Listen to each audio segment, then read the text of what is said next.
Square alert অরিজিনালসের সমস্ত গল্পের update পেতে এখনই সাবস্ক্রাইব করুন আমাদের ইউটিউব চ্যানেল। আজ গল্প পাঠে রয়েছি আমি দীপক এবং বিভিন্ন চরিত্রে রয়েছে শুভদীপ, বর্ণালী, রৌনক, মৌমিতা, নীলাঞ্জন ও সুপর্ণা।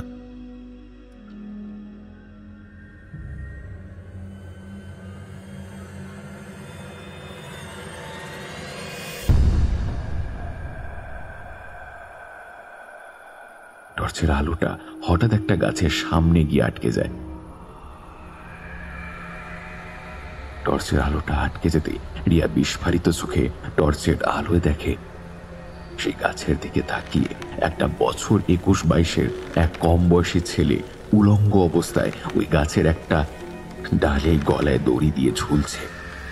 গলায় দড়ি দিয়ে ঝোলার জন্য ছেলেটার জিভ বাইরে বেরিয়ে এসে ঝুলছে, আর সেই জিভ থেকে সমানে টপ টপ করে কালচে রক্ত ঝরে পড়ছে, আর চোখ দুটো কে যেন উপরে তুলে নিয়েছে।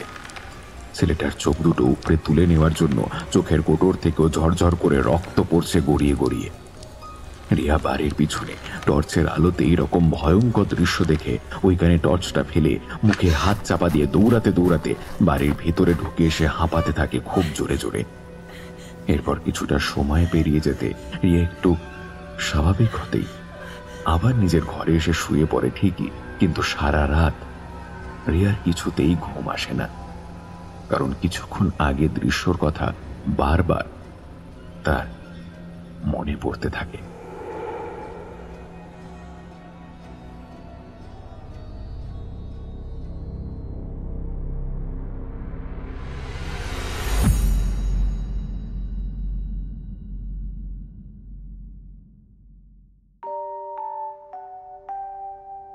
আজ আপনাদের জন্য রয়েছে শর্মিষ্ঠা চ্যাটার্জির কলমে শেষ রাতে গ্রামে ফেরা। শুনতে থাকুন আজকের গল্প।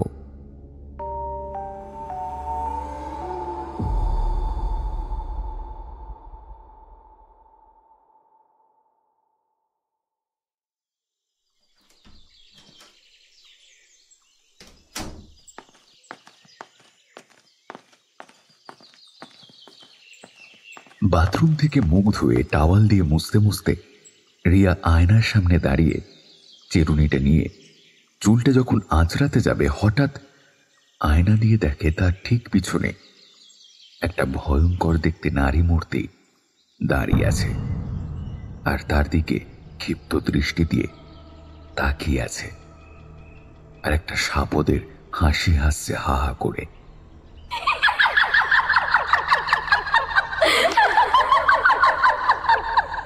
রিয়া ওর পেছনে ভয়ঙ্কর নারী মূর্তিটা দেখতে চিৎকার করে ওঠে,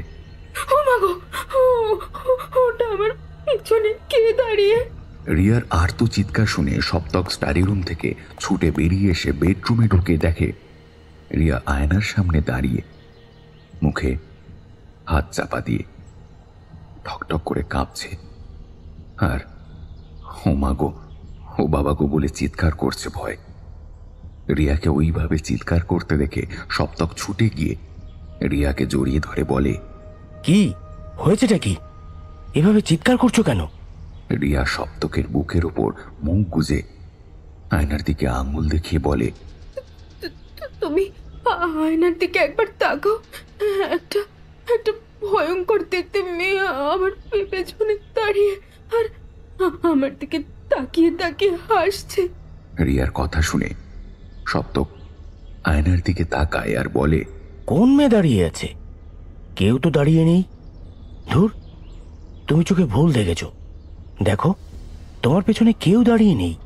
সপ্তকের এই কথা শুনে রিয়া সঙ্গে সঙ্গে আয়নার দিকে তাকায়, কিন্তু ওর পিছনে ওই ভয়ঙ্কর দেখতে মেয়েটাকে না দেখতে পেয়ে ঘরের চারিদিকে চোখ ঘোরাতে ঘোরাতে বলে সপ্তককে, মেয়েটা কই গেল? ও তো আমার পিছনে দাঁড়িয়েছিল, দাঁড়িয়ে হাসছিল। রিয়ার কথা শুনে সপ্তক রিয়ার মুখের আদল ধরে বলে, কি বলছো কি রিয়া? কোন মেয়ে দাঁড়িয়েছিল তোমার পেছনে?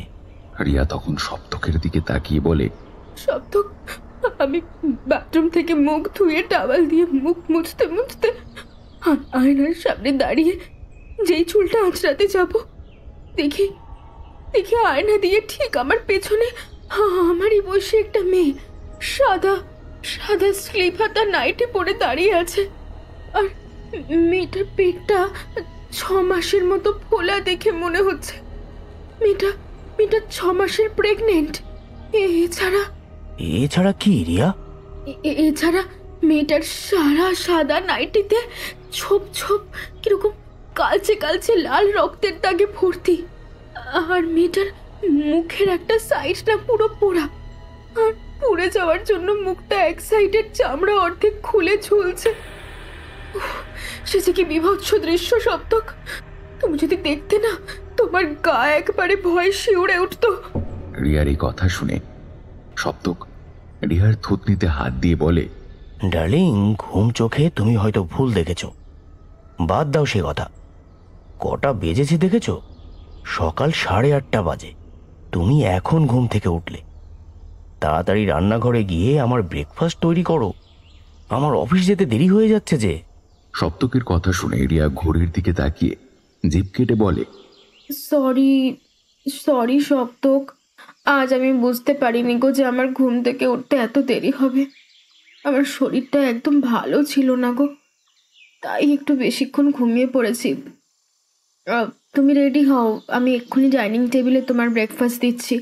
এই কথা বলে রিয়া তার লাল স্লিপ হাতা নাইটিটার উপর হাউসকোটটাকে গায়ে দিয়ে বেডরুম থেকে বেরিয়ে করিডোর ধরে যেই রান্নাঘরের দিকে যেতে যাবে, রিয়ার হঠাৎ মনে হলো বারান্দা থেকে কেউ যেন দৌড়ে বেরিয়ে দেওয়ালের মধ্যে শটাং করে মিশে গেল। কিন্তু ঠিক কে মিশে গেল তা রিয়া বুঝতে পারল না।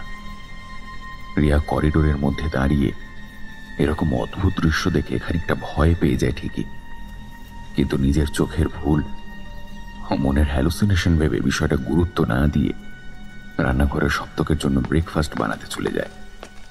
রান্নাঘরে গিয়ে বাসনের তাক থেকে ছোট্ট একটা ডেচকিতে নিয়ে গ্যাস ওভেনের উপর বসিয়ে দেয়। ডিম সিদ্ধর জন্য যেই ডেচকিতে বোতল থেকে জলটা দিতে যাবে ডেচকির মধ্যে, হঠাৎ রান্নাঘরের কাঁচের জানলার ভেতরের দিকে চোখ যেতেই গ্যাস ওভেনের সামনে থেকে রিয়া জলের বোতলটা ফেলে ছিটকে রান্নাঘরের বাইরে চলে আসে। রান্নাঘরের জানলার বাইরে একটা ভয়ঙ্কর দৃশ্য দেখে সে। সেই ভয়ঙ্কর দৃশ্যটা হলো কিছুক্ষণ আগে ঘরে দেখা সেই প্রেগনেন্ট মেয়েটা। রান্নাঘরের বাইরে বন্ধ কাঁচের জানলায় ওই ফোলা 6 মাসের বড় পেট নিয়ে ঠেস দিয়ে বন্ধ কাঁচের জানলার গায়ের সামনে জিভ বোলাচ্ছে, আর সে জিভ থেকে সমানে কালচে লাল রক্ত ঝরে পড়ছে। আর ইয়ার দিকে চোখ গোল গোল করে তাকিয়ে বিভৎসভাবে কান বিদীর্ণ করা একটা ইঁটো হাসি হাসছে হা হা করে।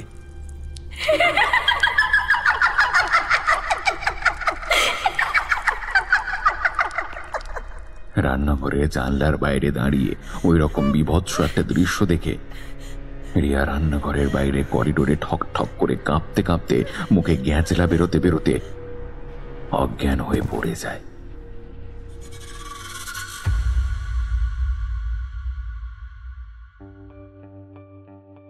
মাত্র 1 মাস হলো সপ্তক কাজের সূত্রে রিয়া ও তাদের ছোট্ট 11 বছরের মেয়ে জিনিয়াকে নিয়ে এই ডুয়ার্সের বন বাংলো উঠেছে। বন বাংলো বললে ভুল হবে, ওরা যে বাংলোয় উঠেছে সেটা ভিলা টাইপের মতো বাড়ি। বাড়িটা এমন প্যাটার্নের তৈরি দেখে মনে হবে ইংরেজ আমলে বানানো। বাড়িটা হলো 2 তলা বড় বাড়ি। বাড়ির সামনে গেট দিয়ে ঢুকতেই ছোট বাগান ও বাগানের একটা পাশে একটা ছোট্ট গ্যারেজ ঘর।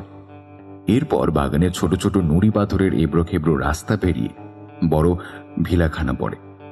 ভিলার ভেতরে ঢুকতেই সামনে মাঝারি ধরনের হল ঘর। হল ঘরের 2 পাশে 2টো বড় ঘর।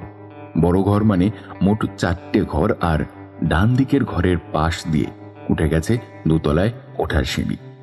আবার সিঁড়ি করিডোরে 2 পাশে 2টো করে ঘর, আর করিডোরের শেষ প্রান্তে লম্বা টানা বারান্দা। ওই বারান্দায় দাঁড়িয়ে ভিলার পিছন দিকটা দেখা যায়। ভিলার পিছন দিকে ছিল গভীর জঙ্গল ও ছোট বড় নানান ধরনের পাহাড়।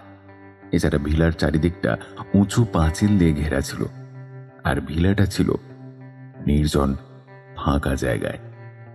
চারিদিকে কোনো বাড়ি ঘর চোখে দেখা যায় না, শুধু বুনো জঙ্গল আর জঙ্গল। ছোট বড় নানান ধরনের পাহাড় দেখা যেত। ভিলাটার নাম ছিল পূরবী ভিলা। সপ্তক যখন ডুয়ার্সে এসে এই ভিলাটা একটা দালালের কাছ থেকে ভাড়া নেয়, তখন সে জানতে পারে সেই দালালের কাছ থেকে যে এই ভিলার যিনি মালিক তার মেয়ের নামে এই ভিলাটা তৈরি করা। কিন্তু ভিলার মালিক এখন এখানে থাকে না, থাকে কলকাতায়। বাড়িটা যাতে ফাঁকা না পড়ে থাকে তাই তিনি মাঝে মধ্যে বাড়িটায় ভাড়া বসায়, যাতে ভিলাটা কেউ থেকে ব্যবহার করে।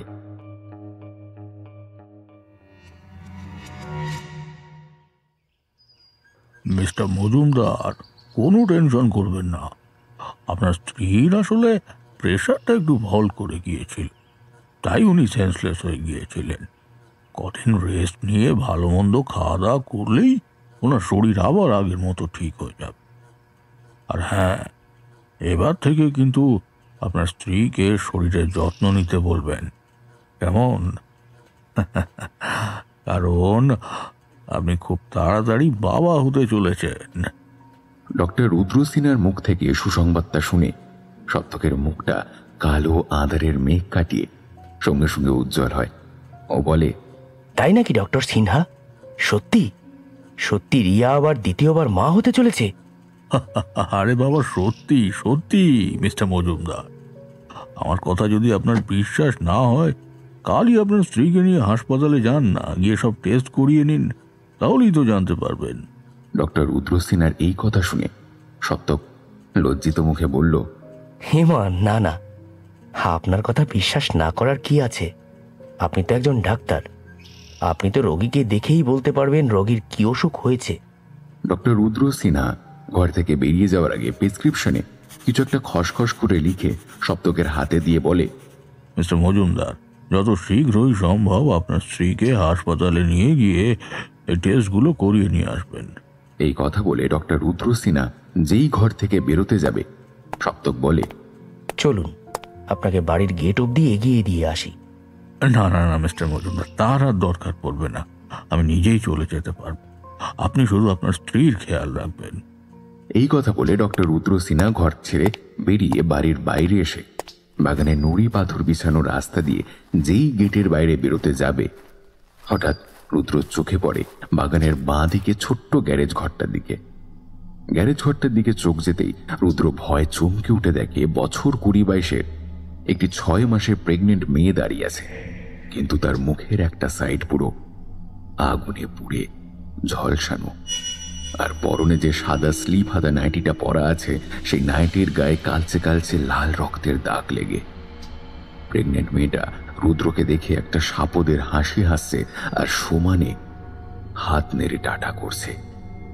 রুদ্র মেয়েটার ওই ভয়ঙ্কর রূপ সহ্য করতে না পেরে সঙ্গে সঙ্গে ছুটে ভিলার বাইরে বেরিয়ে যায় এবং ভিলার বাইরে গিয়ে ভিলাটার দিকে আর চোখে তাকিয়ে হাঁপাতে থাকে আর বলতে থাকে, ঠাকুর, এই ভিলায় যারা আছে তাদেরকে তুমি ওই শয়তান অশরীরীর হাত থেকে রক্ষা করো, নাহলে যে ওই শয়তান অশরীরীর কবলে পুরো সবাই সবাই ভিলায় যারা থাকে সবাই মরতে বসবে।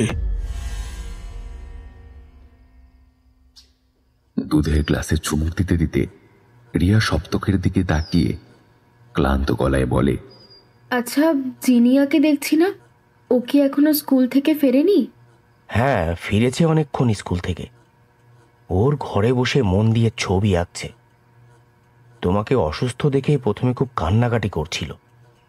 তোমার কিছু হয়নি এই কথা বলে ওকে কোনো রকমের শান্ত করে ওর ঘরে ছবি আঁকতে পাঠালাম। আচ্ছা শোনো না, এবার থেকে তুমি কিন্তু নিজের যত্ন নেবে, কারণ তুমি এখন একা নাও। তোমার মধ্যে কিন্তু আরও একজন আছে, আর সেও কিন্তু ধীরে ধীরে বড় হচ্ছে তোমার মধ্যে। সপ্তকের এই কথা শুনে রিয়ার ভ্রু কুঁচকে যায় আর অবাক গলায় বলে, কি বলছো তুমি? আমাদের মধ্যে কে বড় হচ্ছে? ঠিক করে বলো তো, তুমি কি বলতে চাইছো? সপ্তক তখন রিয়ার আরো কাছে এগিয়ে এসে ওর নাকটা টিপে ধরে। রিয়ার গালে একটা হালকা চুমু খেয়ে বলে, লক্ষ্মীটি, তুমি যে আবার মা হতে যাচ্ছ, আর আমি যে আবার বাবা। সপ্তকের মুখ থেকে খুশির খবরটা শুনে রিয়া সপ্তককে জড়িয়ে ধরে বলে, কি? তুমি তুমি ঠিক বলছো? আমি আমি মা হতে যাচ্ছি? সপ্তক রিয়ার পেটে হাত দিয়ে বলে, সত্যি সত্যি সত্যি, একদম 3 সত্যি। এই তোমাকে জড়িয়ে ধরে বলছি, আর তোমার পেটে হাত দিয়ে বলছি, তুমি সত্যি সত্যি আবার মা হতে যাচ্ছ। এরপর সপ্তক রিয়াকে জড়িয়ে তার সারা মুখে চুমু খেতে থাকে। সপ্তক যখন রিয়াকে আদর করছিল প্রাণ ভরে, ঠিক সেই সময় তখন বিছানার পাশে টেবিলের উপর রাখা সপ্তকের মোবাইল ফোনটা বেজে ওঠে। সপ্তক তাকিয়ে দেখে অফিস থেকে ফোন এসেছে। ফোনটা ধরতেই সপ্তক কিছুক্ষণ হু হ্যাঁ করে ফোনটা কেটে দিয়ে রিয়ার দিকে তাকিয়ে বলল, রিয়া, অফিস থেকে আবার জরুরি মিটিংয়ে ডেকেছে। এই মিটিংটা খুবই ইম্পর্ট্যান্ট মিটিং, আমাকে যেতেই হবে এক্ষুনি। তুমি বাড়িতে একা থাকতে পারবে তো? খুব পারবো, তুমি যাও মিটিংটা জয়েন করে এসো। সপ্তক তখন আলমারি থেকে ড্রেস বের করতে করতে বলল, তুমি টেনশন করো না, আমি সন্ধ্যার মধ্যেই বাড়ি ফিরে আসব। আরও একটা কথা বলতে ভুলে গিয়েছিলাম তোমাকে। কি কথা সপ্তক? এই সামনের রবিবার তোমার দিদি আর দিদির মেয়ে বান্টি আসবে এখানে ঘুরতে। তোমার কোনো প্রবলেম নেই তো? না না, কিসের প্রবলেম সপ্তক? ওরা আসলে আমার তো ভালোই লাগবে, অনেক দিন ওদের সঙ্গে দেখা হয়নি। আচ্ছা, আমি বেরোচ্ছি রিয়া, তুমি আর জিনিয়া সাবধানে থেকো।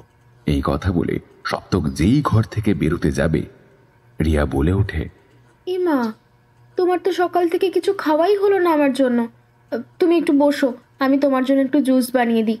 না না থাক, এখন তোমার হাতে জুস খেতে গেলেও অফিসে যেতে অনেক দেরি হয়ে যাবে, আর মিটিংটাও জয়েন করতে পারবো না। এই কথা বলে সপ্তক অফিসের উদ্দেশ্যে বেরিয়ে যেতেই রিয়া ঘড়ির দিকে তাকিয়ে দেখে বেলা 12:30 বাজে।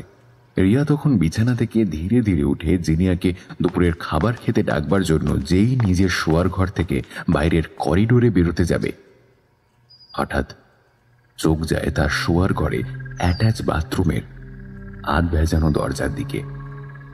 বাথরুমে আধ ভেজানো দরজার দিকে চোখ যেতেই রিয়া দেখে বাথরুমে কোমোটের ওপর সেই মেয়েটা যেন বসে আছে আর ওর দিকে তাকিয়ে আছে।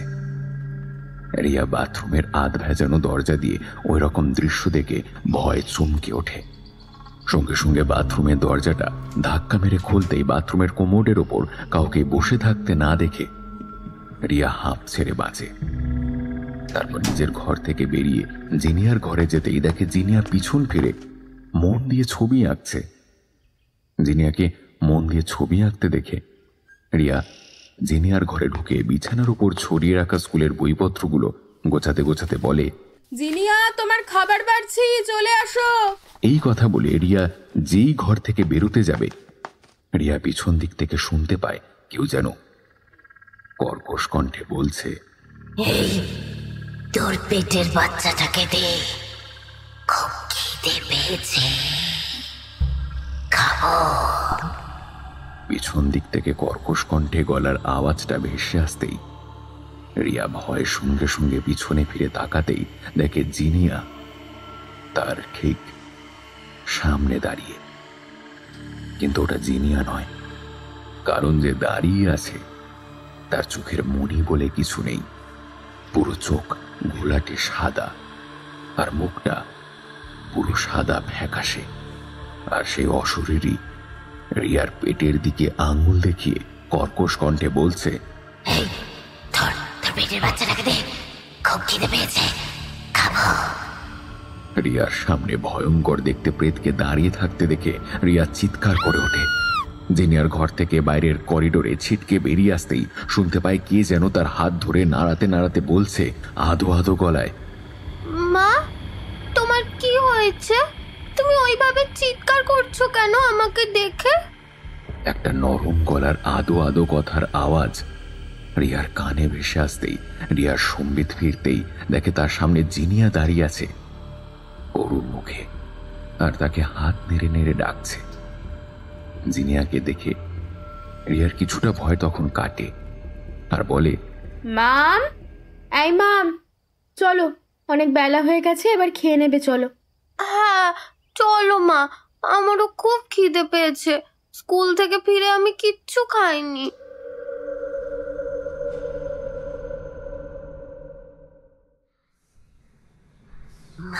ভরা পেটের ডিম, খেতে না কতই স্বাদ।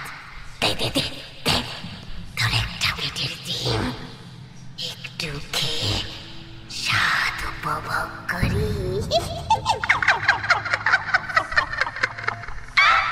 পেটে একটা ঠান্ডা হাতের স্পর্শ পেতেই রিয়ার ঘুমটা ভেঙে যেতেই দেখে তার সামনে সকালে দেখা সেই প্রেগনেন্ট মেয়েটা দাঁড়িয়ে আছে, আর তার পেটে হাত বোলাতে বোলাতে হিস হিসে গলায় সমানে কবিতা পাঠ করছে। মাছ ভরা পেটের ডিম, খেতে না কতই স্বাদ। দে দে দে দে, তোর একটা পেটের ডিম, একটু খেয়ে স্বাদ উপভোগ করি।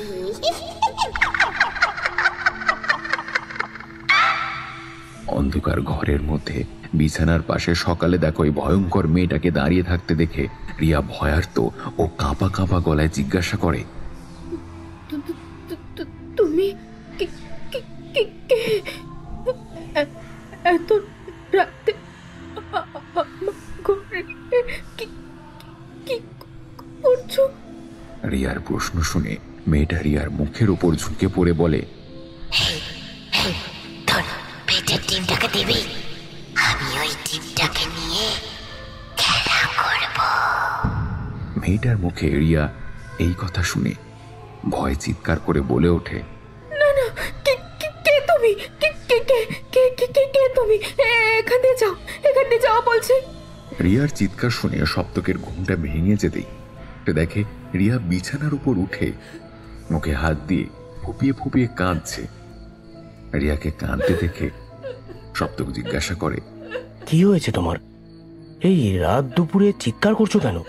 কিছুক্ষণ আগে রিয়া যা যা দেখেছে সপ্তককে সব বলতেই সপ্তক রিয়াকে বুকে টেনে নিয়ে মাথায় হাত বোলাতে বোলাতে বলল, ওটা তোমার মনের হ্যালুসিনেশন।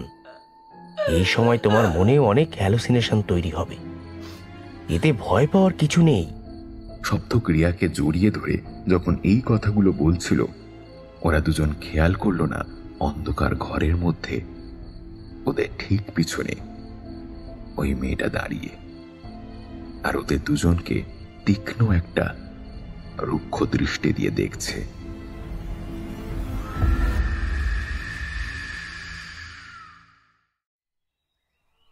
জিনিয়া, এই জিনিয়া, তাড়াতাড়ি ওঠ, সকাল 7:30 বেজে গেছে। 9টায় তো স্কুল গাড়ি আসবে, তাড়াতাড়ি উঠে দাঁতটা ব্রাশ করে মুখ ধুয়ে রেডি হ। আমি তোর ব্রেকফাস্টটা এক্ষুনি নিয়ে আসছি। রিয়া এই কথা বলে জিনিয়ার ঘর থেকে বেরিয়ে যেতেই জিনিয়া ঘুম থেকে উঠে বাথরুমে গিয়ে বেসিনে আয়নার সামনে দাঁড়িয়ে ব্রাশে মাজন লাগিয়ে দাঁত ব্রাশ করছিল। হঠাৎ ওর মনে হলো ওর পিছনে দাঁড়িয়ে কে যেন ওর ঘাড়ে সমানে সুড়সুড়ি দিচ্ছে। জিনিয়ার এইরকম মনে হতেই সে সঙ্গে সঙ্গে পিছন ফিরে তাকায়, কিন্তু কাউকে দেখতে না পেয়ে আবার সে আয়নার দিকে তাকিয়ে ব্রাশ করতে যাবে, দেখে তার ঠিক পিছনে একটা মেয়ে দাঁড়িয়ে আছে আর সাদা ঘোলাটে দৃষ্টি দিয়ে আয়নার দিকে তাকিয়ে আছে এবং ধারালো তীক্ষ্ণ কালো নখযুক্ত এক হাত বাড়িয়ে জিনিয়ার দিকে ধীরে ধীরে একটা শয়তানি হাসি হাসতে হাসতে এগিয়ে আসছে বাথরুমের ভেতর। এই দৃশ্য দেখে জিনিয়া চিৎকার করে ওঠে তারও স্বরে,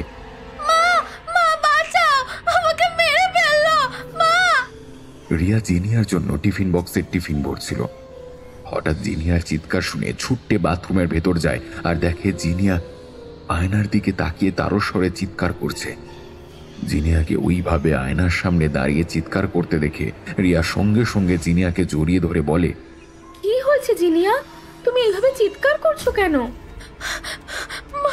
মা, জানো তো আমি দাঁত ব্রাশ করছিলাম, আমার মনে হচ্ছিল আমার ঘাড়ের ওপর কে যেন সামনে সুড়সুড়ি দিচ্ছে।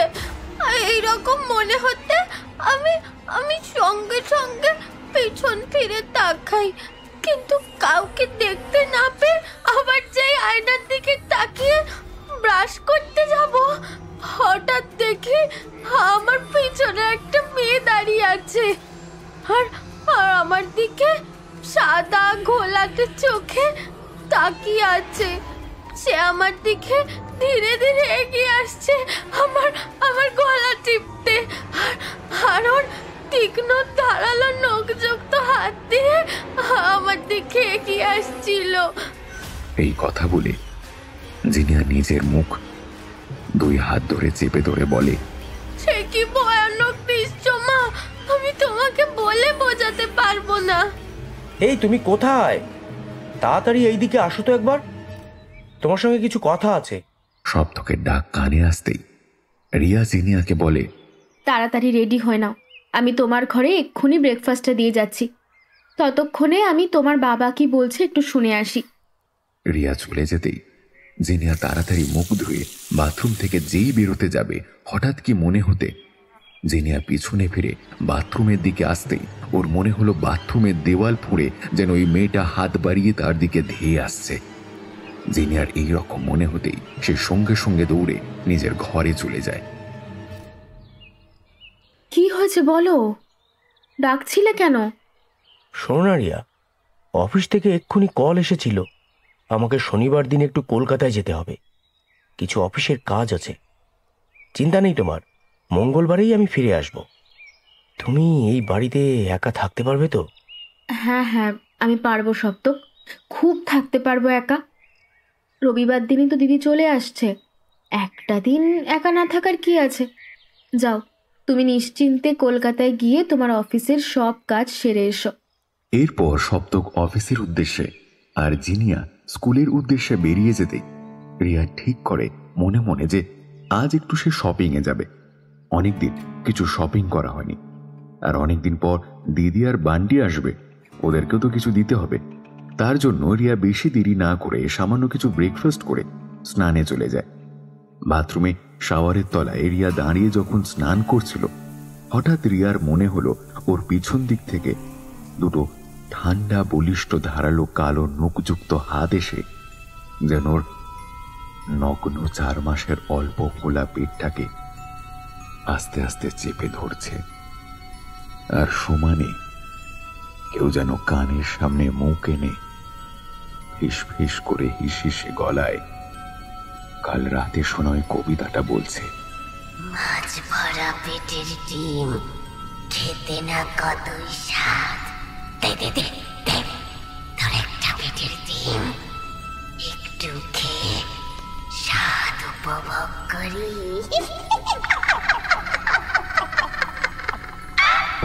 কানের সামনে সমানে কবিতাটা শুনতে পেতেই রিয়া ধীরে ধীরে পিছন ফিরে তাকাতেই দেখো ওই প্রেগনেন্ট মেয়েটা ওর কানের সামনে মুখ এনে ওকে জড়িয়ে ধরে কবিতাটা বলছে। এই দৃশ্য দেখা মাত্র রিয়া ভয় চমকে ওঠে ঠিকই, কিন্তু চিৎকার না করে ঠাকুরের নাম যেই জপ করতে শুরু করে, রিয়া দেখে নিমেষের মধ্যে ওই প্রেগনেন্ট মেয়েটা হুশ করে উড়ে জানলার বাইরে বেরিয়ে কোথায় যেন মিলিয়ে গেল। মেয়েটাকে মিলিয়ে যেতে দেখে রিয়া তাড়াতাড়ি কোনো রকমে স্নান সেরে বাথরুম থেকে বেরিয়ে এসে শপিং এর জন্য তাড়াতাড়ি তৈরি হয়ে নিয়ে দোতলা থেকে যেই একতলায় নামতে যাবে, হঠাৎ ওর মনে হলো একটা সাদা ধোঁয়াটে অবয়ব যেন হুশ করে দৌড়ে একতলার ঘরে ঢুকে গেল। কিন্তু একতলার কোন ঘরে ঢুকে গেল রিয়া তা বুঝতে পারল না। এরপর রিয়া বেশি দেরি না করে, বিষয়টা বেশি গুরুত্ব না দিয়ে বাড়িতে তালা দিয়ে শপিং এর উদ্দেশ্যে বেরিয়ে পড়ে। ভিলা থেকে বেরিয়ে 10 মিনিট হাঁটলেই মেন রোড পড়ে। রিয়া ভিলা থেকে বেরিয়ে মেন রোডে পৌঁছাতে সঙ্গে সঙ্গে একটা অটো পেয়ে যায়। অটো পেয়ে যেতেই অটোতে উঠতেই দেখে ওর পাশে একজন মধ্যবয়স্কা মহিলা বসে আছে বাইরের দিকে মুখ করে। অটোতে যেতে যেতে রিয়া বাইরের দৃশ্য উপভোগ করতে করতে ওর হঠাৎ চোখ যায় ওই মধ্যবয়স্কা মহিলার দিকে। মহিলার দিকে রিয়ার চোখ যেতেই রিয়া ভয়ে চমকে ওঠে। দেখে তার পাশে কোনো মধ্যবয়স্ক মহিলা বসে নেই, বসে আছে সেই প্রেগনেন্ট মেয়েটা। আর ওই প্রেগনেন্ট মেয়েটা তার অর্ধেক ওই পোড়া ঝলসানো মুখ নিয়ে রিয়ার দিকে তাকিয়ে হাসছে। এই দৃশ্য দেখে রিয়া চিৎকার করতেই যাচ্ছিল, হঠাৎ করে অটো চালকের গলার আওয়াজ কানে যেতেই রিয়া বাইরের দিকে তাকিয়ে দেখে যে সে গন্তব্যের উদ্দেশ্যে যে বেরিয়েছিল সে গন্তব্যের স্থান উপস্থিত হয়েছে। এরপর রিয়া অটো থেকে নেমে ভাড়া মিটিয়ে সে গন্তব্যের দিকে রওনা দেয় ঠিকই, কিন্তু তার সমানে মনে হতে থাকে তার পিছন পিছন যেন ওই প্রেগনেন্ট মেয়েটা আসছে।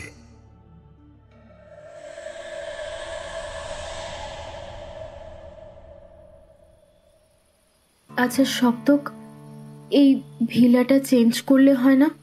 রিয়া সপ্তকের লাগেজ ব্যাগ গোছাতে গোছাতে এই কথা বলতেই সপ্তক বলে ওঠে, হঠাৎ এই কথা বলছো কেন তুমি?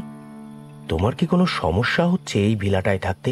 সপ্তকের এই কথা শুনে রিয়া আজ ওর সঙ্গে কি কি ঘটনা ঘটেছে সারাদিন আসল কথাগুলো চেপে গিয়ে বলে, না আসলে এই ভিলাটায় আসার পর থেকে না আমার গাটা কেমন ভারী ভারী লাগছে। আর আমার সব সময় মনে হয় যে আমার সঙ্গে সঙ্গে কেউ একটা আছে। আসলে তুমি এত বছর ধরে আমার সঙ্গে কলকাতার বাড়িতে জয়েন্ট ফ্যামিলিতে ছিলে তো, তাই তোমার ফাঁকা ফাঁকা জায়গায় এসে গাটা ভারী ভারী লাগছে হয়তো। পরে দেখবে সব ঠিক হয়ে যাবে। প্রথম প্রথম এইরকম মনে হবে তোমার। মা, ও মা, আজকে তুমি আমার সঙ্গে ঘুমাবে গো? জেনিয়ার গলা কানে আসতেই রিয়া তাকিয়ে দেখে জেনিয়ার ঘরের দরজার সামনে দাঁড়িয়ে আছে। ওর এই কথা শুনে রিয়া এগিয়ে গিয়ে জিজ্ঞেস করে, কেন জিনিয়া, কি হয়েছে? তুমি হঠাৎ এই কথা বলছো? তোমার কি রাতে একা শুতে ভয় করছে তোমার ঘরে? রিয়ার এই কথা শুনে জিনিয়া রিয়ার ঘরে ঢুকে রিয়ার বিছানায় বসে রিয়ার দিকে তাকিয়ে বলে, হ্যাঁ মা। কেন বলো তো, তুমি কি কিছু দেখে ভয় পেয়েছো এই কদিন রাতে? রিয়ার এই প্রশ্নে জিনিয়া বলতে শুরু করে, মা, সেদিন রাতে আমি আমি যখন পড়ে ঘুমোতে যাব, হঠাৎ বাড়ির পিছন দিকের ওই যে ওই কুয়োটা আছে না, ওই কুয়োর কপি কলের ক্যাচ ক্যাচ আওয়াজ আমার কানে আসে। রাত 1:30 নাগাদ বাড়ির পিছন দিক থেকে কুয়োর কপি কলে ক্যাচ ক্যাচ আওয়াজ আসতেই আমি ভাবি এত রাতে কুয়ো থেকে কে আবার জল তুলছে।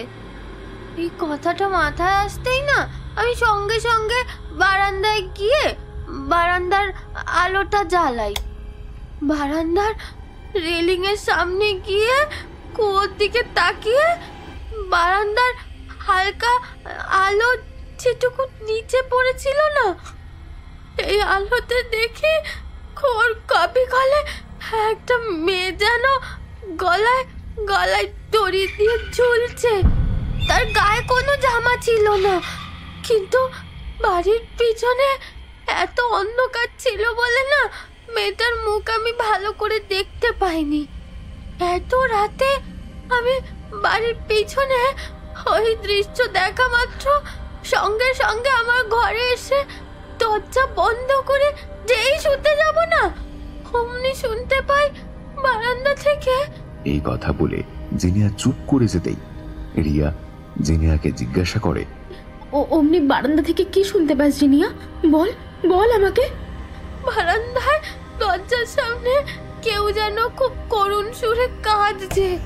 কান্নার আওয়াজটা বারান্দা থেকে শুনতে পেয়ে আমি পিছন ফিরে তাকাতেই দেখি আজ সকালে বাথরুমে আয়নায় দেখা সেই মেয়েটা আমার ঘরের বন্ধ জানলার ওপারে বারান্দায় দাঁড়িয়ে আছে আর আর গায়ে বেঁকিয়ে আমার দিকে এক দৃষ্টিতে তাকিয়ে খুব কাঁদছে।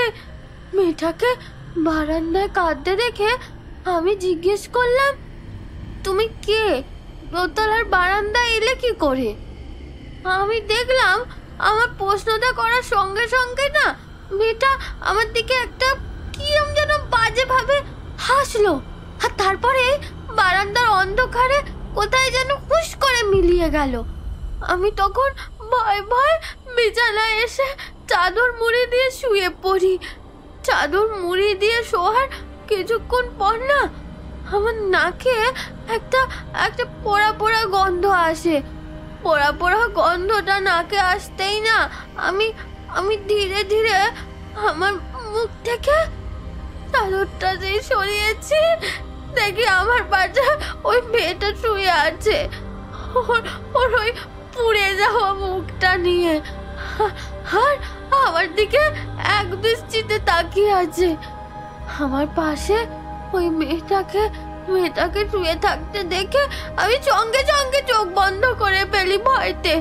তারপর আবার কিছুক্ষণ পর চোখ খুলতেই আমি আর আমার পাশে ওই মেয়েটাকে দেখতেই পাই না শুয়ে থাকতে। তখন আমি ভাবি যে হয়তো আমি ভুল দেখেছি, আর তাই ভেবে আমি ঘুমিয়ে পড়ি। কিন্তু মাঝরাতে ঘুমটা ভেঙে যেতেই আমি আমি শুনতে পাই আমার ঘরে বারান্দার সামনে কেউ যেন সমানে হেঁটে বেড়াচ্ছে আর করুণ সুরে খুব কাঁদছে। আমি তখন ওইদিকে কান্না দিয়ে আবার ঘুমিয়ে পড়ি। জিনিয়ার মুখ থেকে এই কথা শোনার পর রিয়া বলে, আচ্ছা জিনিয়া, আজ থেকে তোমাকে আর ওই ঘরে একা ঘুমোতে হবে না, তুমি আমাদের সঙ্গেই ঘুমোবে, ঠিক আছে?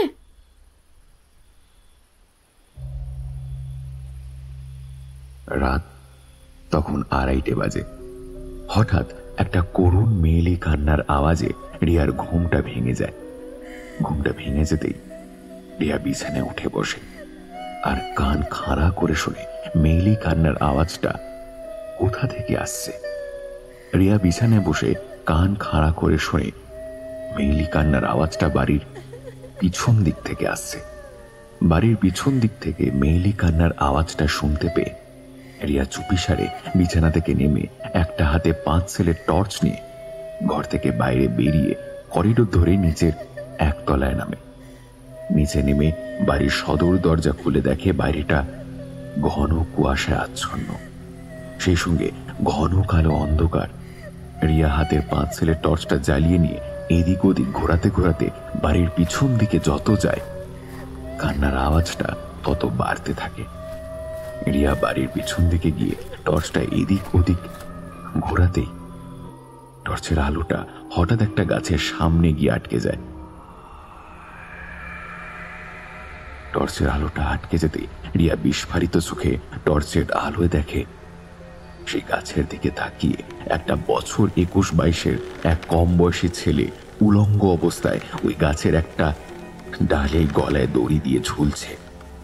গলায় দড়ি দিয়ে ঝোলার জন্য ছেলেটার জিভ বাইরে বেরিয়ে এসে ঝুলছে, আর সেই জিভ থেকে সমানে টপ টপ করে কালচে রক্ত ঝরে পড়ছে, আর চোখ দুটো কে যেন উপরে তুলে নিয়েছে।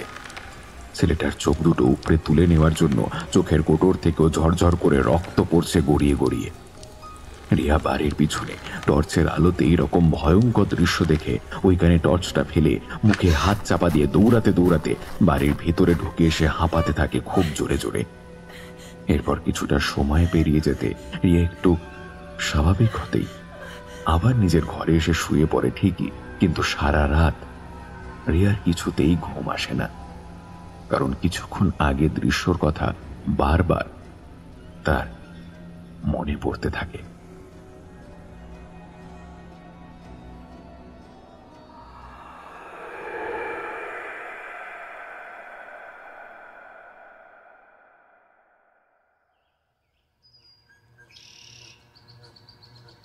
বাহ রিয়া, তোর এই ডুয়ার্সে বাংলো বাড়িটা তো খুব সুন্দর।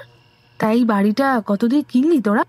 রিয়ার দিদি মোহনার এই কথাগুলো কানে যেতেই রিয়া ডাইনিং রুমে জানলার বাইরে বাগানের দিকে তাকিয়ে উদাসভাবে বলে ওঠে, না রে, কিনিনি রে দিদি, এটা তো ভাড়া বাড়ি।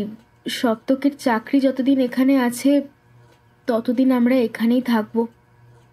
তারপর সপ্তক অন্য জায়গায় ট্রান্সফার হয়ে গেলে এই বাড়িটা ছেড়ে দিতে হবে। রিয়ার এই কথা শুনে মোহনা বাড়ির চারিদিকটা তাকাতে তাকাতে বলল, শোন, তোরা যে এইরকম পুরোনো আমলের তৈরি বাড়িতে থাকতে পারছিস, এটা তোদের ভাগ্যের ব্যাপার, বুঝলি? রিয়া জানলার বাইরে থেকে মুখ ফিরিয়ে নিয়ে বলল, হ্যাঁ, বাড়িটা খুবই সুন্দর, কিন্তু কিন্তু কি রে রিয়া? ও কিছু না রে, তোর অনেকটা পথ জার্নি করে এসেছিস, একটু বসে রেস্ট নে, আমি তোর আর বান্টির জন্য একটু খাবার নিয়ে আসি। এই বলে রিয়া রান্নাঘরে চলে যেতেই মোহনা বাড়িটায় ঘুরতে ঘুরতে বাড়ির একতলায় একটা ঘরে ঢোকে। জানলার সামনে দাঁড়িয়ে বাড়ির পিছনের দিকে যে জঙ্গল আর পাহাড় দেখা যায় তার শোভা দেখছিল জানলার ধারে দাঁড়িয়ে দাঁড়িয়ে।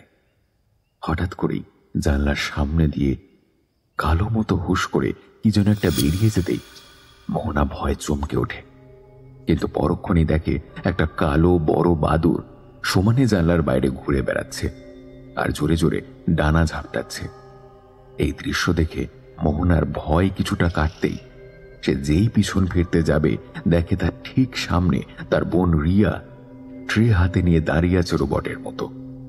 রিয়াকে সামনে ওইভাবে দাঁড়িয়ে থাকতে দেখে মোহনা কিছুটা ঘাবড়ে গেল। নিজেকে সামনে নিয়ে বলে, কি রে রিয়া, তোর এর মধ্যে আমাদের জন্য জল খাবার বানানো হয়ে গেল? রিয়া তখন মোহনার দিকে এক দৃষ্টি দিয়ে তাকিয়ে জবাব দেয়, হ্যাঁ রে দিদি, বানানো কমপ্লিট। তুই দেরি করিস না, তাড়াতাড়ি খাবারগুলো খেয়ে নে, এরপর ঠান্ডা হয়ে গেলে কিন্তু আর ভালো লাগবে না। এই কথা বলে রিয়া যেই ঘর থেকে বেরোতে যাবে মোহনা বলল, কোথায় যাচ্ছিস? অনেকদিন পর এসেছি, আমার সঙ্গে গল্প করবি না? রিয়া রোবটের মতন করে ঘুরে উত্তর দেয়, করবো তো দিদি, অনেক গল্প করব। তোর সঙ্গে আমার কত গল্প জমে আছে। আগে রান্নাটা সেরে নি, তারপর এসে তোর সঙ্গে অনেক গল্প করব। এই কথা বলে রিয়া হাঁটতে হাঁটতে রান্নাঘরের দিকে চলে যেতেই মোহনার রিয়াকে দেখে বেশ খটকা লাগে।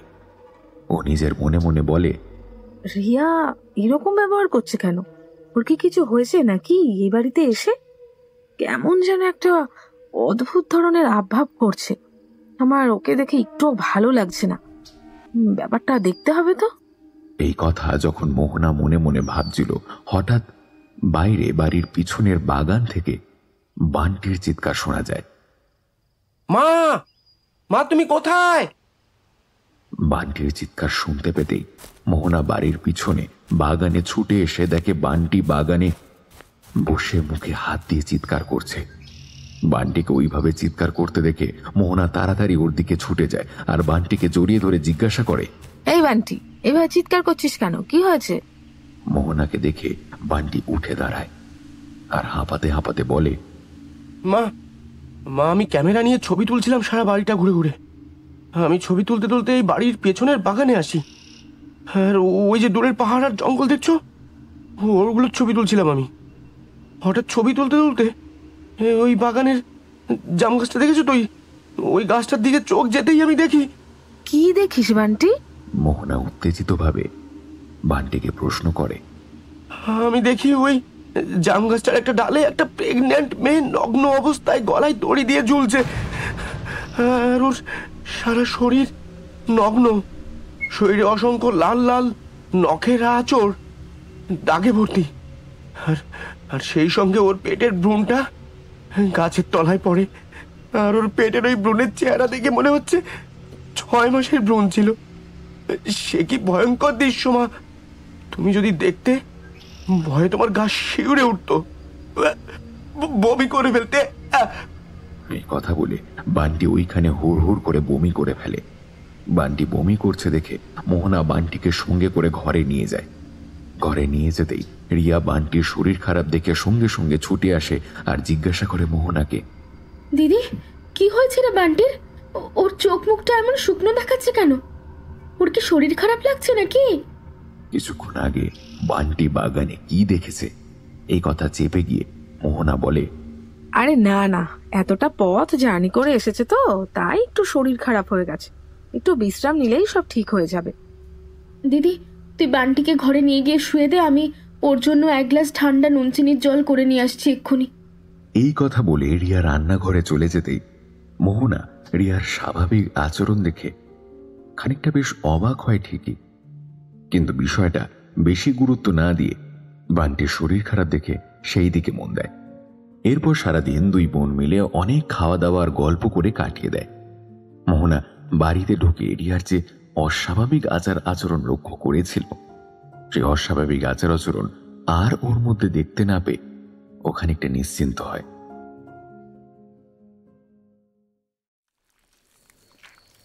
কি একটা কচমচ করে আওয়াজ আসছে না রান্নাঘর থেকে? এত রাতে রান্নাঘরে কে ঢুকলো? মাঝরাতে একটা কচমচ করে চিবানোর আওয়াজ হতেই মোহনার ঘুমটা ভেঙে যায়।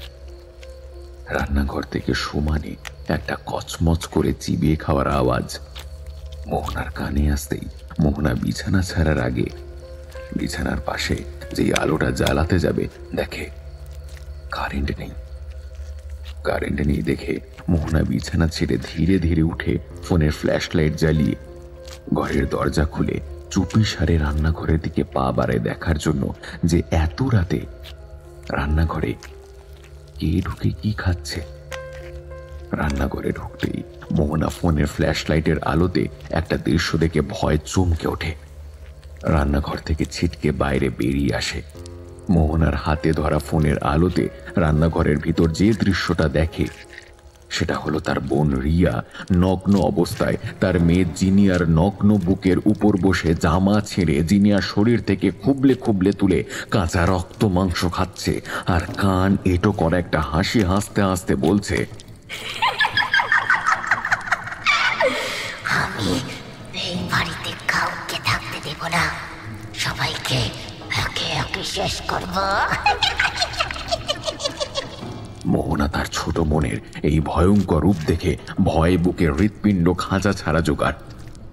রিয়ার এই ভয়ঙ্কর রূপ দেখে মোহনার সঙ্গে সঙ্গে নিজের ঘরে গিয়ে ঘরের সমস্ত জানলা দরজা বন্ধ করে দেয়, যাতে ওই ভয়ঙ্কর প্রেত কোনোভাবেই ওই ঘরে না প্রবেশ করতে পারে।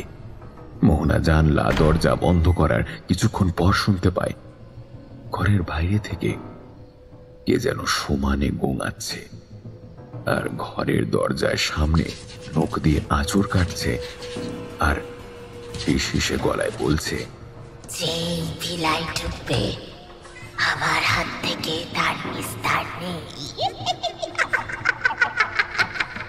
মোহনার তখন বুঝতে বাকি রইল না যে ঘরের দরজার ওপারে তার বোন রিয়া দাঁড়িয়ে আছে, কিন্তু ওটা রিয়া নয়, অন্য কেউ।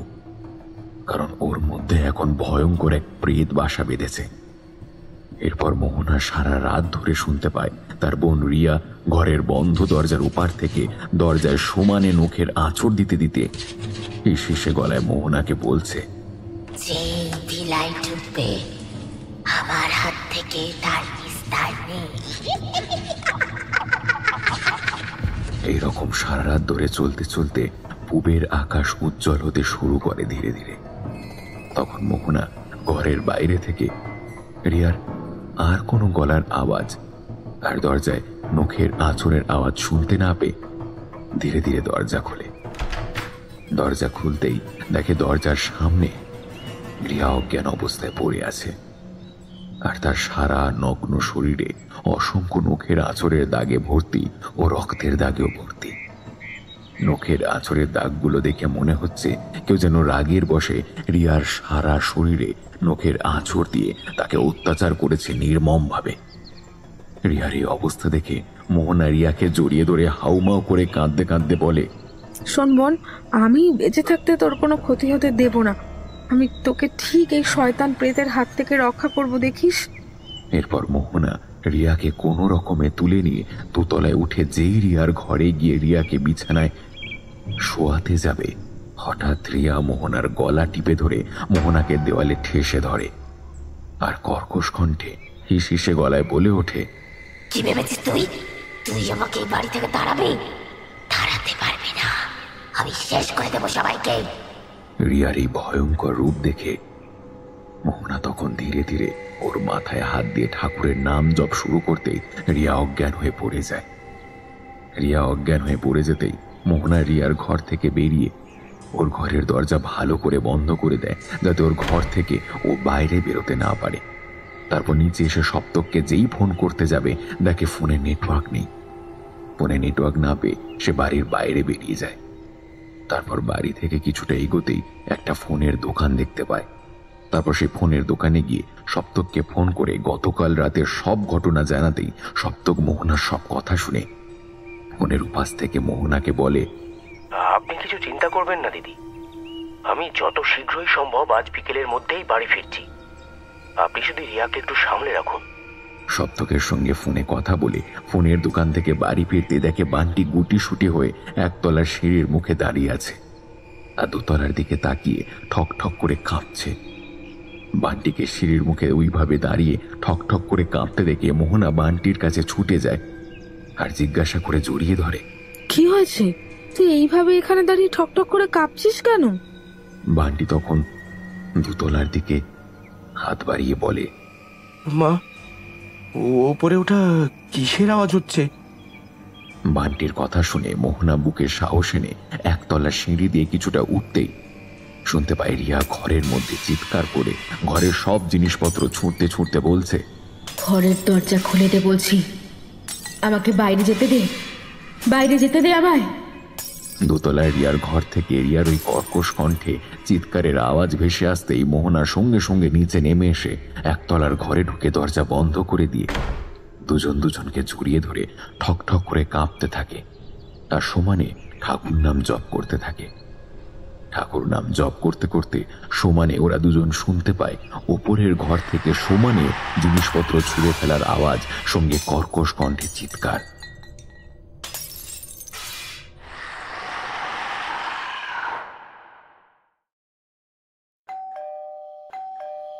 মা, ও মা, কলিং বেলের আওয়াজ হচ্ছে, ওঠো না।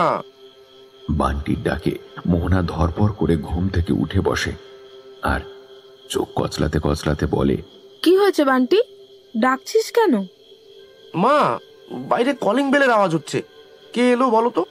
মোহনা ঘড়ির দিকে তাকিয়ে দেখে সন্ধে 6টা বাজে। তখন মোহনা হাই তুলতে তুলতে বলে, তোর ছোট মেশোর আজ আসার কথা ছিল না বিকেলে? মনে হয় তোর ছোট মেশোই এসেছে। এই কথা বলে মোহনা হাতে একটা টর্চ নিয়ে সেটা জ্বালিয়ে বান্টিকে সঙ্গে নিয়ে ঘরের দরজা খুলে বাড়ির সদর দরজার সামনে গিয়ে দরজার ফুটোয় চোখ রাখতেই দেখে সপ্তক এসে দাঁড়িয়ে আছে। সপ্তককে বাড়ির সামনে দাঁড়িয়ে থাকতে দেখে মোহনা হাঁপ ছেড়ে বাঁচে। সঙ্গে সঙ্গে দরজা খুলতেই সপ্তক ঘরের ভেতর ঢুকে আসে আর বলে, রিয়া কোথায়? রিয়াকে আমি ওপরের ঘরে আটকে রেখেছি। সারাদিন ও খুব চিৎকার করেছে আর ঘরের জিনিসপত্র খুব ভাঙচুর করেছে রে। মোহনার কথা শুনে সপ্তক বাইরের দিকে তাকিয়ে বলে, আপনি বাইরে দাঁড়িয়ে কেন গুরুদেব? ভেতরে আসুন। সপ্তকের ডাকে এক দীর্ঘদেহী পুরুষ বাড়ির ভিতর প্রবেশ করে আর বাড়ির চারিদিকে ঘুরে ঘুরে তাকিয়ে গম্ভীর গলায় ওদেরকে বলে, প্রেত, তোদের বাড়িতে প্রেত বাসা বেঁধে আছে, আর ওই প্রেত ভীষণ ভয়ঙ্কর। ও তোদের সবাইকে শেষ করে দেবে। সেই দীর্ঘদেহী লোকটার কথা শুনে মোহনা সপ্তকের দিকে তাকিয়ে বলে, উনি কে সপ্তক? দিদি, উনি হলেন আমার মায়ের গুরুদেব, আচার্য গিরিশঙ্কর তান্ত্রিক। সপ্তকের মুখে লোকটার পরিচয় শুনে মোহনা আচার্য গিরিশঙ্কর তান্ত্রিকের পায়ে পড়ে কাঁদতে কাঁদতে বলে, গুরুদেব, গুরুদেব, আপনি আপনি আমার বোনকে বাঁচান গুরুদেব, ওর ওর খুব বিপদ। মোহনার মুখে এই কথা শুনে আচার্য গিরিশঙ্কর তান্ত্রিক বলে ওঠে, তোর বোনের কি বিপদ হয়েছে? মোহনা তখন কাল এসে থেকে এই বাড়িতে কি কি ঘটনা ঘটেছে সমস্ত কিছু পুঙ্খানুপুঙ্খভাবে বর্ণনা করতেই মোহনার মুখ থেকে সব শুনে আচার্য গিরিশঙ্কর তান্ত্রিক বলে, তোর বোনের মধ্যে ওই ভয়ঙ্কর প্রেত বাসা বেঁধেছে, ও তোর বোনকে ছাড়বে না। গিরিশঙ্কর তান্ত্রিকের কথা শুনে সপ্তক লোকটার পায়ে পড়ে কাঁদতে কাঁদতে বলে, গুরুদেব, গুরুদেব, আপনি আমার স্ত্রীকে বাঁচান এই প্রেতের হাত থেকে। আপনাকে অনেক আশা ভরসা করে এখানে নিয়ে এসেছি। সপ্তক মোহনার করুণ কান্না দেখে আচার্য গিরিশঙ্কর তান্ত্রিক সপ্তকের উদ্দেশ্যে বলে ওঠে, কাঁদিস না, আমি দেখছি তোর স্ত্রীকে ওই প্রেতের কবল থেকে রক্ষা করতে পারি কিনা। তা তোর স্ত্রী এখন কোথায়? উপরে আছে, চলুন, হ্যাঁ আমার সঙ্গে আসুন। এই বলে মোহনা সপ্তক দুজনে মিলে আচার্য গিরিশঙ্কর তান্ত্রিককে নিয়ে দোতলায় রিয়ার ঘরে যায়। রিয়ার ঘরের সামনে যেতেই সপ্তক ধীরে ধীরে ঘরের দরজা খুলে ঘরে ঢোকে আর দেখে সারা ঘর লণ্ডভণ্ড, যেন সারা ঘরে একটা ঝড় বয়ে গেছে। রিয়া কোথাও নেই। সপ্তক ঘরের এই দিক ওদিক তাকাতেই দেখে সারা ঘর ফাঁকা, ঘরে কোথাও রিয়া নেই। রিয়াকে ঘরে দেখতে না পেয়ে সপ্তক রিয়ার নাম ধরে চিৎকার করতে থাকে, রিয়া, এই রিয়া, তুমি কোথায়? দেখো, তোমার সপ্তক এসেছে। সপ্তক দেখল তার ডাকে রিয়া কোনো সারা শব্দ দিল না। সারা ঘরে নিশ্চুপ ও নিস্তব্ধ, ঘুটঘুটে অন্ধকার। সপ্তক রিয়াকে দেখতে না পেয়ে মোহনার দিকে তাকিয়ে বলে, রিয়া কোথায় গেল দিদি? সপ্তকের এই কথা শুনে মোহনা টর্চের আলোয় হাতের ইশারায় ঘরের সিলিং এর দিকে ইশারা করতেই সপ্তক ও আচার্য গিরিশঙ্কর তান্ত্রিক গোপুরের দিকে তাকাতেই চমকে উঠে দেখে রিয়া টিকটিকির মতন উপরে সিলিং ধরে ঘুরে বেড়াচ্ছে। রিয়ার শরীরের কাপড়ের কুটোটি নেই, পুরো নগ্ন। রিয়ার ওই অবস্থা দেখে সপ্তক কাঁদতে কাঁদতে বলে ওঠে, রিয়া, তুমি ওপরে সিলিংয়ে কি করছো? নেমে আসো, নেমে আসো বলছি। সপ্তকের কথা কানে যেতেই রিয়া ওরফে ওই ভয়ঙ্কর প্রেত সপ্তকের দিকে তাকায়, হি হি করে হাসে আর সপ্তককে বলে,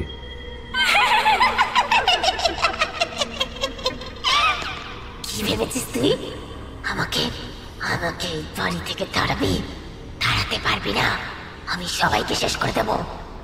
এই কথা বলে ওই ভয়ঙ্কর প্রেত মূর্তি হাত বাড়িয়ে যেই ওপর থেকে নিচে সপ্তকের গলা টিপতে আসবে, অমনি আচার্য গিরিশঙ্কর তান্ত্রিক হাতে কি একটা ছাইয়ের মতন নিয়ে মন্ত্র পড়ে ওই প্রেতের দিকে ছুঁড়ে মারতেই ওই প্রেত ধপ করে নিচে পড়ে।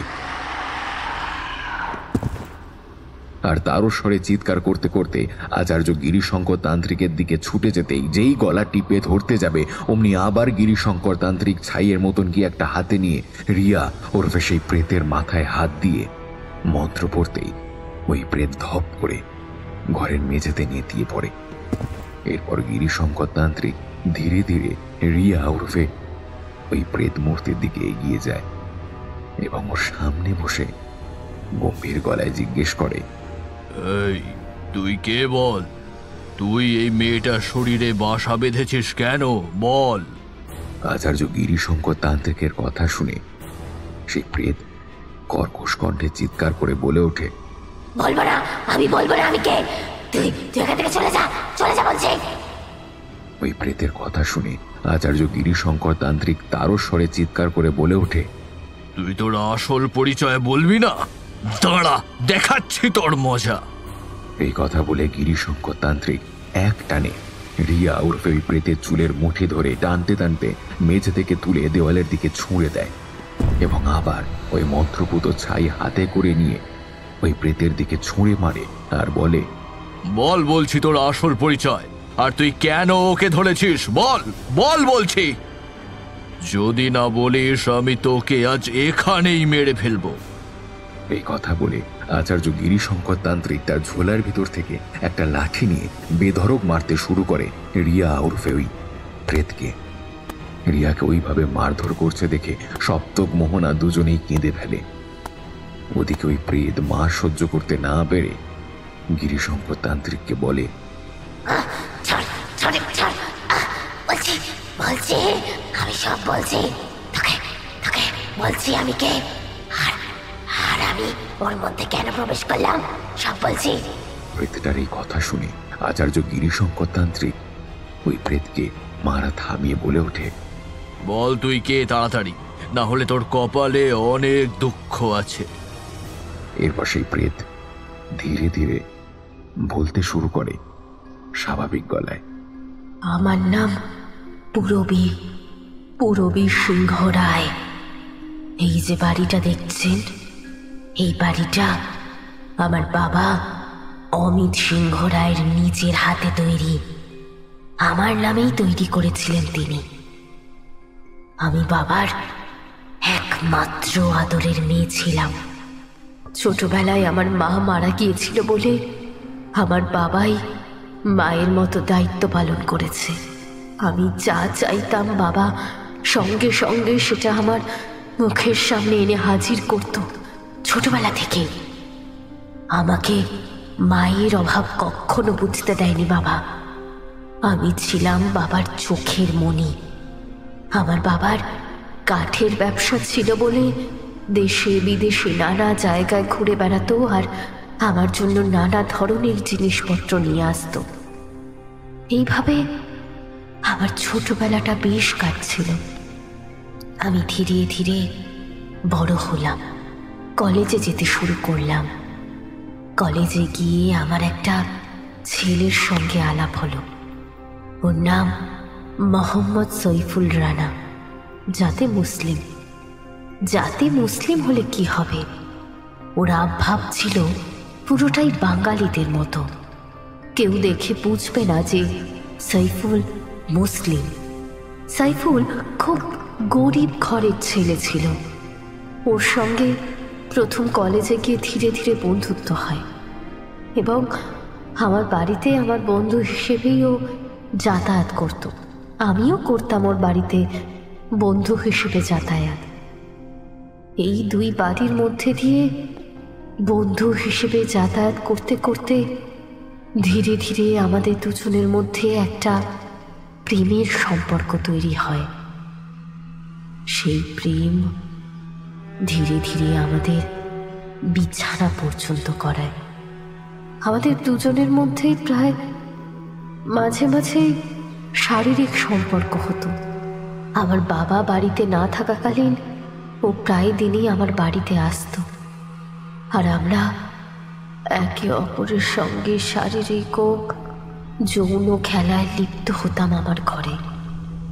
এইভাবেই দিনের পর দিন চলার পর একদিন আমার বাবা আমার শোয়ার ঘরে আমাকে আর সৈফুলকে অন্তরঙ্গ অবস্থায় দেখে ফেলে এবং সঙ্গে সঙ্গে বাবা রেগে গিয়ে ঘাড় ধাক্কা দিয়ে চরম অপমান করে সৈফুলকে বাড়ি থেকে তাড়িয়ে দেয় আর আমার অন্য জায়গায় বিয়ে ঠিক করে।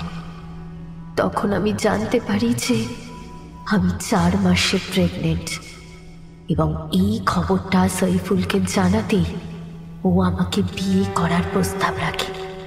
আমি তখন নিরুপায়, কারণ বাবা আমাকে কলেজ থেকে ছাড়িয়ে ঘরে বন্দি করে রেখেছে, কোথাও বেরোতে দিচ্ছে না আর কলেজে কোনো বন্ধুর সঙ্গেই যোগাযোগ রাখতে দিচ্ছে না। আমি সারাক্ষণ ঘর বন্দি হয়ে রয়েছি। তার মধ্যে বাবা ঠিক করে যে আমার পেটের বাচ্চাটাকে অবসান করবে। ঠিক সেই সময় একটা মর্মান্তিক ঘটনা ঘটে যায়। কি মর্মান্তিক ঘটনা ঘটে? একদিন রাতে আমি আমার ঘরে ঘুমোচ্ছি, হঠাৎ আমার ঘরের বারান্দার দরজায় একটা খুট করে আওয়াজ হতেই আমার ঘুমটা ভেঙে যায়। ঘুম ভেঙে যেতে আমি ঘরের আলো জ্বালাতেই দেখি আমার ঘরের লাগোয়া বারান্দার সামনে সাইফুল দাঁড়িয়ে আছে। আমি ওকে দেখে সঙ্গে সঙ্গে ছুটে গিয়ে দরজা খুলে ওকে জড়িয়ে ধরে হাউ হাউ করে কাঁদতে থাকি আর আমাকে এখান থেকে নিয়ে যাওয়ার জন্য অনুরোধ করি। ও আমাকে জড়িয়ে ধরে বলে, পুরবী, পুরবী, আজ রাতে আমি তোমাকে নিতে এসেছি। পুরবী, চলো চলো, এক্ষুনি চলো। আজ রাতেই আমি তোমাকে বিয়ে করে নিয়ে অনেক অনেক দূর চলে যাব। তোমার বাবা জানতেও পারবে না আমরা কোথায় আছি। এরপর আমরা দুজন চুপি সারে 2 তলা থেকে 1 তলায় নেমে বাড়ির পিছনে দরজা খুলে যেই বেরোতে যাব দেখি বাবা ও তার কিছু ভাড়া করা গুন্ডা বাড়ির পিছনে দরজার সামনে রাগান্বিত দৃষ্টিতে আমাদের দিকে তাকিয়ে আছে। আমার সঙ্গে সৈফুলকে দেখে বাবা ও তার ভাড়া করা গুন্ডারা ওকে টানতে টানতে বাগানে নিয়ে যায় এবং আমার সামনে ওকে মারধর করে। বাড়ির পিছনে জাম গাছে গলায় দড়ি দিয়ে ঝুলিয়ে দেয় ওকে। আমি সৈফুলের ওই নির্মম মৃত্যু সহ্য করতে না পেরে ঘরে এসে নিজের গায়ে আগুন দিতে যাই, কিন্তু ছোটবেলা থেকেই আমাকে দেখাশোনা করে ইন্দু মাসি, সে আমাকে ঠিকই বাঁচায়, কিন্তু আমার মুখের একটা অংশ পুড়ে যায়। এই ঘটনার পর আমি যাতে কোনো রকমভাবে আত্মহত্যা করতে না পারি তাই বাবা আর ইন্দু মাসি দুজনে সবসময় আমাকে চোখে চোখে রাখত। বাবা এইদিকে আমার যাতে মুখটা আবার ঠিক হয়ে যায় সেই জন্য প্লাস্টিক সার্জারি করে। এর জন্য আমাকে বিদেশে যাওয়ার আয়োজনও শুরু করতে হয়। বিদেশে নিয়ে যাওয়ার আগের দিন বাড়িতে যখন সবাই রাতে গভীর ঘুমে আচ্ছন্ন, তখন আমি চুপি সারি বাড়ির পিছনে গিয়ে কুয়োর পাড়ে যাই আর কপি কলে গলায় দড়ি দিয়ে নিজেকে ঝুলিয়ে দিই। পরদিন সকালে বাবা আর ইন্দু মাসি দেখে যে বাড়ির পিছনের কুয়ো পাড়ে আমি গলায় দড়ি দিয়ে আত্মহত্যা করেছি। আমি মারা যাওয়ার 1 সপ্তাহ পর বাবা এই বাড়ি ছেড়ে কলকাতায় চলে যায়। বাবা চলে যাওয়ার পর আপনারা এই বাড়িতে এলেন। আচার্য গিরিশঙ্কর তান্ত্রিক পুরবীর জীবনের সব কথা শুনে ওকে জিজ্ঞাসা করে, তা তুই এই মেয়েটার শরীরে প্রবেশ করেছিস কেন? ও কি দোষ করেছে? ওকে ছেড়ে দে বলছি। গিরিশঙ্কর তান্ত্রিকের কথা শুনে পুরবী আবার হাহা করে হেসে উঠে কর্কশ কণ্ঠে হিসিসে গলায় বলে ওঠে, আমার ওর পেটের ডিমটাকে মানে ওর বাচ্চাটাকে খুব পছন্দ হয়েছে, তাই তাই আমি ওর শরীরের মধ্যে বাসা বেঁধে ওর ওই পেটের বাচ্চাটাকে নিতে এসেছি। পুরবীর এই কথা শুনে আচার্য গিরিশঙ্কর তান্ত্রিক চিৎকার করে বলে ওঠে, না, তুই এটা করতে পারিস না। তুই ওর একটা বাচ্চাকে কেড়ে নিয়েছিস। ওর এই পেটের এই বাচ্চাটাকে কেড়ে নিতে পারিস না। ওর এই পেটের বাচ্চাটাকে আর ওকে ছেড়ে দে বলছি। না, কিছুতেই না। এই বিলাই যে ঢুকবে সেই মরবে আমার হাতে। পুরবী এই কথা বলা মাত্র আচার্য গিরিশঙ্কর তান্ত্রিক, মোহনা ও সপ্তক দেখে রিয়ার দেহটা ধীরে ধীরে 2-3 বার মাটিতে ধপধপ করে পড়ে যাচ্ছে। মনে হচ্ছে কেউ যেন রাগের বশে রিয়ার শরীরটা বারবার উপর থেকে নিচে ফেলছে। এরকম 2-3 বার হতেই সব থেমে যায়। থেমে যেতেই ওরা 3 জন দেখে বিছানার পাশে যে বন্ধ কাঁচের জানলাটা ছিল সেটা হুট করে খুলে যায়। জানলাটা ওইভাবে খুলে যেতেই টর্চের আলোতে দেখে একটা সাদা মেয়েলি অবয়ব যেন জানলার বাইরে হুশ করে বেরিয়ে গিয়ে কোথায় যেন অদৃশ্য হয়ে গেল। মেয়েলি অবয়বটা বেরিয়ে যেতেই জানলাটা আবার বন্ধ হয়ে যায় দুম করে। জানলাটা বন্ধ হয়ে যেতেই আচার্য গিরিশঙ্কর তান্ত্রিক রিহার নিথর দেহের দিকে ছলছল দৃষ্টিতে তাকায় আর ওদের দুজনের উদ্দেশ্যে কাঁদতে কাঁদতে বলে,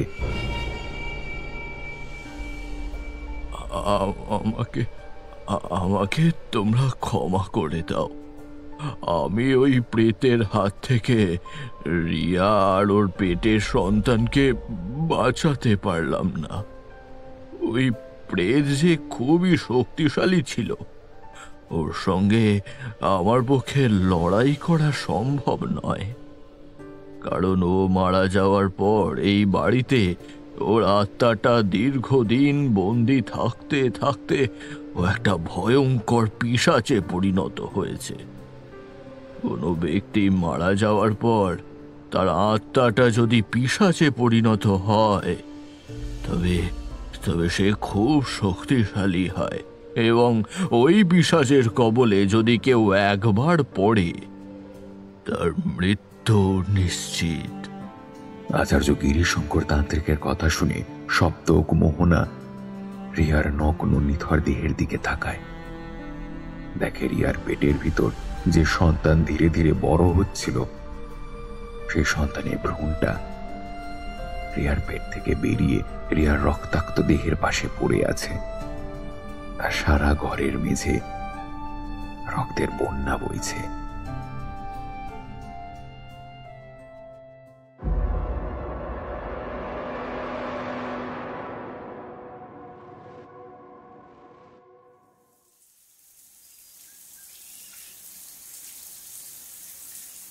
শাওয়ারটা বন্ধ করে সাদা টাওয়েলটা নগ্ন বুকের ওপর ভালো করে জড়িয়ে নিয়ে ইন্দ্রাণী বাথরুম থেকে বেরিয়ে আসে। বাথরুম থেকে বেরিয়ে এসে ঘরের গোল আয়নাটার সামনে দাঁড়িয়ে টাওয়েল দিয়ে খোলা ভিজে চুলগুলো মুছতে মুছতে একটা গুনগুন করে গান গাইছিল সে। আমারও পরানো যাহা চাই তুমি তাই, তুমি চাই গো, আমারও পরানো যাহা চাই। ইন্দ্রাণী আয়নার দিকে তাকিয়ে চুল মুছতে মুছতে গানটা যখন গুনগুন করে গাইছিল, হঠাৎ আয়নার মধ্যে একটা দৃশ্য দেখে ইন্দ্রাণীর হাত থেকে ভেজে টাওয়ালটা পড়ে যায়। গুনগুন করে গানের আওয়াজটা বন্ধ হয়ে যায়। তার বিস্ফারিত দৃষ্টিতে ইন্দ্রাণী আয়নার দিকে তাকিয়ে দেখে তার ঠিক পিছনে স্লিপ হাতা সাদা নাইটি পরা একটা 6 মাসের প্রেগনেন্ট মেয়ে দাঁড়িয়ে আছে। সে মেয়েটার মুখ অর্ধেক পোড়া। সেই পোড়া মুখটা দিয়ে ইন্দ্রাণীর দিকে তাকিয়ে হাসছে সে, আর কর্কশ হিসিসে কণ্ঠে বলছে,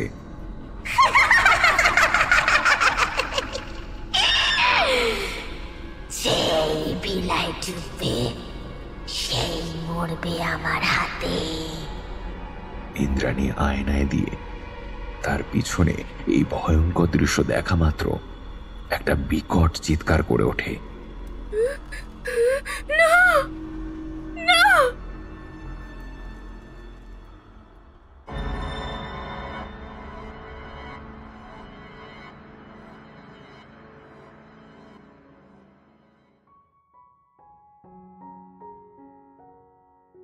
কেমন লাগছে আমাদের গল্প তা অবশ্যই জানান আমাদের কমেন্ট করে। ফিরে আসছি ঠিক আগামী সপ্তাহে আরো একটি ভয় নিয়ে। ততক্ষণের জন্য সবাই ভালো থাকুন এবং গল্প শুনুন।